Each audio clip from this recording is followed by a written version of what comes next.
Breaking tonight, terror strikes America yet again. And moments ago, we got our first look at chilling new video of the attack that took place in Philadelphia late last night. The self-proclaimed jihadist, 30-year-old Edward Archer, emerges from the shadows in what appears to be Muslim dress. He manages to fire off at least 11 shots, by some reports 13, at point-blank range, even getting his arm inside the officer's car. But in what appears to be nothing short of a miracle, the officer survives. And that's not all. Welcome to the Kelly File, everyone. I'm Megyn Kelly. Not only did 33-year-old officer Jesse Hartnett survive, but even though he was badly hurt with, among other injuries, a severed artery, we're told, he managed to give chase, firing off shots of his own that hit his attempted assassin. Fellow officers would apprehend the terrorist just around the corner, both men in the hospital tonight. Today, the officer's boss marveled at this young cop's remarkable display of bravery as he described exactly how this all unfolded. Watch. You can see the male in question going towards police officer Hartnett, already firing. He is literally inside that car. He's got his arm extended, firing at Officer Hartnett. I'm absolutely amazed that Officer Hartnett is here with us today. This male fired at least 11 shots from a 9mm at close range. You can see he begins to run away, continues to fire, even as he flees away. This shot right here is absolutely one that demonstrates his valiance and his courage and bravery. He exits his police vehicle, starts chase despite being seriously injured, returns fire. He's able to strike the male at some point in time. The weapon that this male used was a stolen police firearm. It was stolen back in October of 2013. It was reported, and that is one of the things that you absolutely regret the most when an officer's gun is stolen, that it is used against one of your own. Tonight, authorities are searching the suspect's home as well as another property and reviewing his online activity, looking for any possible links to overseas terrorists. We have an incredibly powerful lineup for you this evening, including the president of the Philadelphia Fraternal Order of Police, who just met with the injured officer, Charles Krauthammer on the White House response so far, New York Congressman Peter King, a member of the House Homeland Security Committee, and Dr. Sebastian Gorka on the threat to the homeland. We also have Morton Storm, a former CIA double agent who infiltrated al-Qaeda. But we begin with the very latest on the investigation, and Trace Gallagher reporting from our West Coast newsroom. Trace? And Megyn, it's very important to note that today police in Philadelphia only showed the still shots of that shooting, so this is the first time most of us are about to see the video in real time, and it is astonishing. Not only does the gunman unload the semi-automatic handgun on the police cruiser, but as he fires, he continues moving. You can see it there, toward the cruiser, toward the officer, until his arm is in the driver's side window. Officer Jesse Hartnett clearly tried to protect himself and was struck 3 times in the left arm, yet he was able to get out of his patrol car, as you said, return fire, hitting the man 1 time. The police said 11 shots. Now we know it was actually 13 shots at the police officer. And listen now to the officer's desperate call to radio dispatch. Got 6 shots fired. Get those spray them shot. I'm bleeding heavily. All cars stand by. We have an officer shot 6-0 in Spruce. Repeating in the 18th district, assisting officer 6-0 in Spruce. We have an officer down. Backup patrol cars quickly captured the suspect, now identified as 30-year-old Edward Archer, who police say has confessed that he pledged his allegiance to ISIS and acted in the name of Islam, telling police, quote, "I follow Allah. I pledge my allegiance to the Islamic State. That is why I did what I did." It's unclear if Archer has ties to ISIS members or other radical Islamic groups, but police have searched 2 homes near Philly where Archer was known to live and are now scrubbing his social media footprint to see if he was influenced by any foreign or outside source. Archer's mother says her son is a devout Muslim, but that he's mentally ill from too many hits to the head playing football. We have also found that Edward Archer has a long criminal record for theft, assault, and firearms violations, and in 2012 was charged with making terroristic threats but was never prosecuted. He traveled to Egypt in 2012, and ABC News is reporting he also went to Saudi Arabia in 2011. Police want to know why he went overseas and exactly how he obtained the gun that he allegedly used to try to assassinate Officer Hartnett. Listen. It was stolen back in October of 2013. It was reported, and that is one of the things that you absolutely regret the most when an officer's gun is stolen, that it is used against one of your own. Officer Hartnett served 8 years in the Coast Guard before becoming a cop. Today he was able to speak to his father from his hospital bed. Megan. Trace, thank you. Joining me now, John McNesby, president of the Philadelphia Fraternal Order of Police. He just met with the injured officer. Thank you so much for being here tonight. We appreciate it. So you met with him. How is he?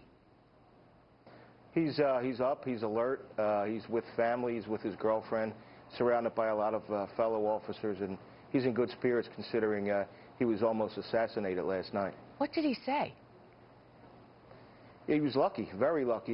You know, he was targeted not because he was black, not because he was white. He was targeted because he was wearing a badge, he was in a uniform, and he was driving a Philadelphia police car. And he feels very lucky. He feels relieved. His training kicked in, and we're lucky to have him. We could just as well be planning a funeral this evening. He's a young guy, 33 years old. Did he speak at all? He's been hit 3 times, artery severed. Someone just tried to execute him in his patrol car. Did he speak at all about the moment he got out and what that was like for him with one arm totally incapacitated, but still having the courage to go after the bad guy? You know, he didn't really elaborate on that. He was around family, but he was just happy to be here. You know, he's still a little groggy. He had surgery today. There's another surgery Monday, and many more to follow just to save his arm. What kind of condition is he in? He's in intensive care as we speak. In the next couple days, he'll be going through a lot of care through the doctors here who did a great job on him. They think they're able to save his arm. He's a true hero. He's a true hero, and he was targeted just because he was an officer wearing a uniform. What did you make today of the mayor coming out and saying this is about gun violence and had nothing to do with Islam, even though the suspect says openly, yes, it did? Listen, the guy said he's Islamic. Whether he took too many hits to the head, it doesn't matter. He opened fire. And it starts at the top. You know, we have to be out there supporting law enforcement, not only here in Philadelphia, but around the country. Whether it was Islam, whether he's a Muslim, whether he followed ISIS, whatever it was, he's a terrorist. He attacked one of our officers. Everybody out there has to keep a vigilant eye open, not only here in Philadelphia, but around the country. I don't know whether it starts with the federal laws to make sure that these are enhanced sentencing, whether it's the parole board, who when they give somebody 5 years, make sure they stay in jail for 5 years, not 3 years, not 2 years, not say, hey, sorry, pat you on the back and let you out. Whether it starts in Harrisburg, Washington, Philadelphia, we want to make sure that our officers are safe out there. Absolutely. John, all our best to you and to him tonight. Officer Jesse Hartnett in the hospital, 33 years old. Take care. Thank you. Well, my next guest says killing law enforcement is straight out of the Jihad Handbook. Dr. Sebastian Gorka provides counterterrorism training to the FBI and Special Forces. He serves as the Major General Matthew C. Horner Distinguished Chair of Military Theory at Marine Corps University. His website is thegorkabriefing.com. Doctor, good to see you again tonight. Straight out of the Jihadi Handbook, what do you mean? Well, if you just read their publications, which is essential if you're a national security practitioner, whether it's Al-Qaeda's magazine Inspire or the even much more impressive Dabiq, D-A-B-I-Q, Dabiq magazine of ISIS, this is what they tell their adherents to do. They have to destroy the West. America is the pinnacle of the West, and they're looking for symbolic targets. That means servicemen, it means peace officers that represent our system, and also it means large crowds of unarmed civilians like the Boston bombing. This is straight out of the jihadi playbook. This guy's mother says he was a very devout Muslim. He himself, according to law enforcement, is saying he did it in the name of Islam. And he traveled to Egypt in 2012, then came back. How are we going to trace the trail of his radicalization?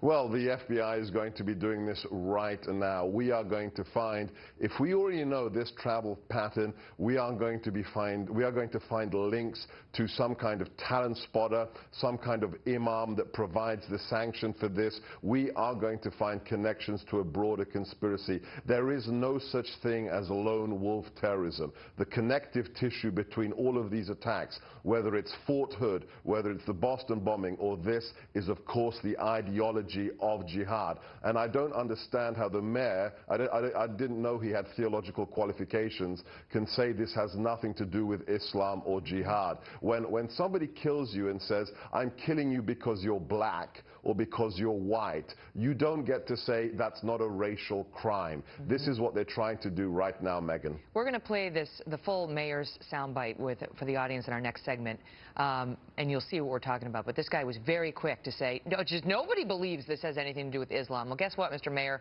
You're not right. You're wrong. The question here is whether anybody's going to acknowledge what we have seen, Doctor, over the past weeks and months, which is the threat of jihadi violence here in America is clearly on the rise.